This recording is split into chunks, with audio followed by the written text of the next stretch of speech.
Hi, second grade. It's Mrs. Pecora. We are going to start reading a story. It's a chapter book, and it's called Miss Daisy is Crazy by Dan Gutman. And it's part of a series called My Weird School. This is book number 1. So I want you to take a second and think about what this book is about.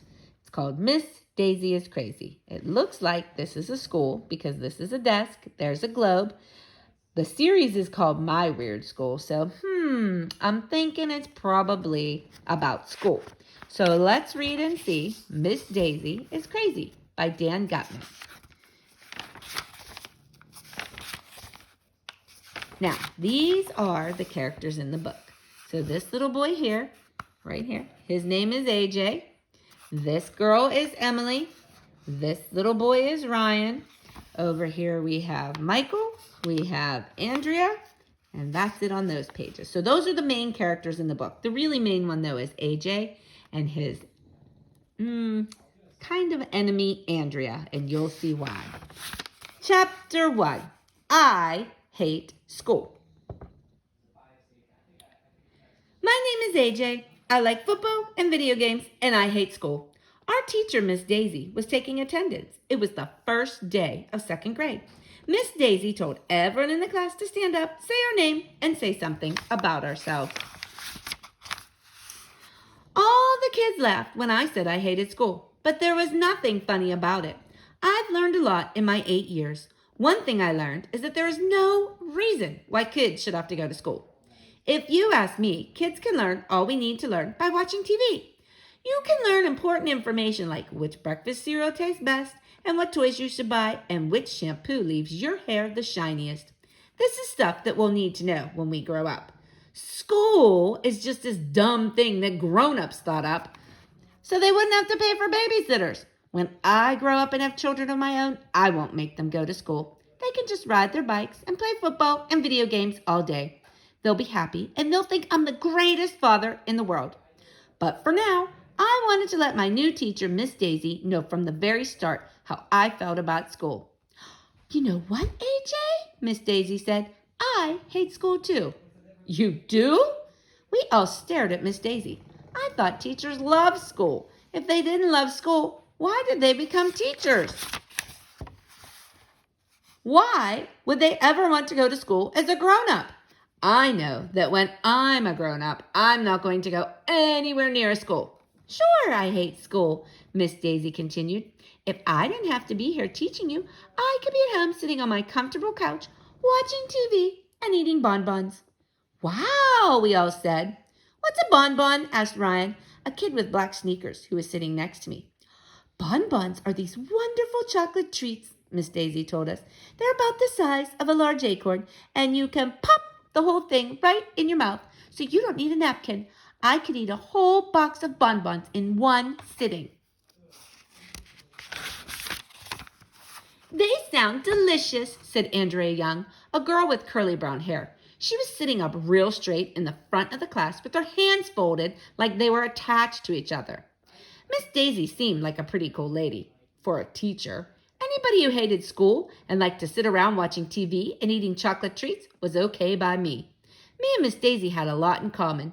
Maybe going to school wouldn't be so terrible after all. Chapter 2, Dumb Miss Daisy and Principal Klutz. Miss Daisy said it was time for us to clear off our desks and see how much we knew about arithmetic. Boys and girls, arithmetic is another word for math.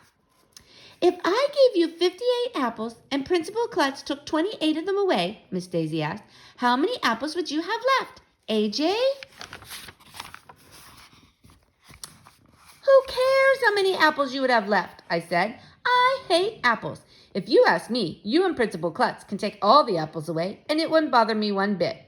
You would have 30 apples, said that girl, Andrea Young, in the front of the class. She had a big smile on her face, like she had just opened all her birthday presents. Andrea Young thinks she's so smart. I hate arithmetic, I announced. You know what? Miss Daisy said. I hate arithmetic too. You do? We all said. Sure. I don't even know what you get if you multiply 4 times 4. You don't? I have no idea, Miss Daisy said, scratching her head and wrinkling up her forehead like she was trying to figure it out. Maybe one of you kids can explain it to me.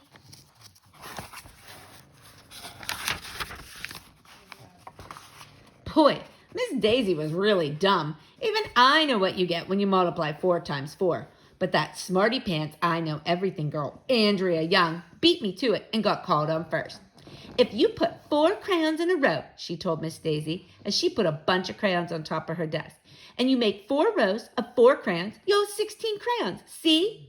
Then she counted the crayons from 1 to 16. Miss Daisy looked at the crayons on Andrea's desk. She had a puzzled look on her face. I'm not sure I understand, she said. Can somebody else explain it to me? Michael Robinson, this kid wearing a red t-shirt with a dirt bike on it, explained 4 times 4 again using pencils. He had 16 pencils on his desk and 4 rows of 4 pencils. Miss Daisy still had a look on her face like she didn't understand. What would happen if you subtracted half of the pencils? She asked. Michael took away 2 of the rows of pencils and put them in his pencil box. Then you would have 8 pencils, we all said. Andrea Young added, half of 16 is 8. Miss Daisy wrinkled up her forehead until it was almost like an accordion. She still didn't get it. She started counting the pencils on Michael's desk out loud and using her fingers. She got it all wrong. We gathered around Michael's desk and tried to explain to Miss Daisy how to add, subtract, multiply, and divide numbers using the pencils. But nothing worked. Miss Daisy had to be the dumbest teacher in the history of the world. No matter how many times we tried to explain, she kept shaking her head. I'm sorry, she said. It'll take me a while to understand arithmetic. Maybe you can explain it to me more tomorrow. For now, we have to clean off our desk because Principal Klutz is going to come in and talk to us. I know all about principals. My friend Billy from around the corner, who was in 2nd grade last year, told me that the principal is the king of the school. He runs everything. Billy says that if you break the rules, you have to go to the principal's office, which is in a dungeon down in the basement. Kids in the dungeon get locked up and are forced to listen to their parents' old CDs for hours. It must be horrible. Miss Daisy told us to be on our best behavior so Principal Klutz would see how mature we were. Finally, he walked into our room. Welcome to 2nd grade, he said cheerfully. I'm sure we're all going to have a wonderful year together. Principal Klutz said a lot of stuff about the rules of the school. We're not allowed to run in the halls, we're not allowed to chew gum, stuff like that. But I wasn't listening very closely because I kept staring at his head. He had no hair at all. I mean none. His head looked like a giant egg. When Principal Klutz was all done telling us the rules of the school, he asked if anybody had any questions about what he had said. Did all your hair fall out of your head? I asked, or did you cut it off? Everybody laughed, even though I didn't say anything funny. Miss Daisy looked at me with a mean face.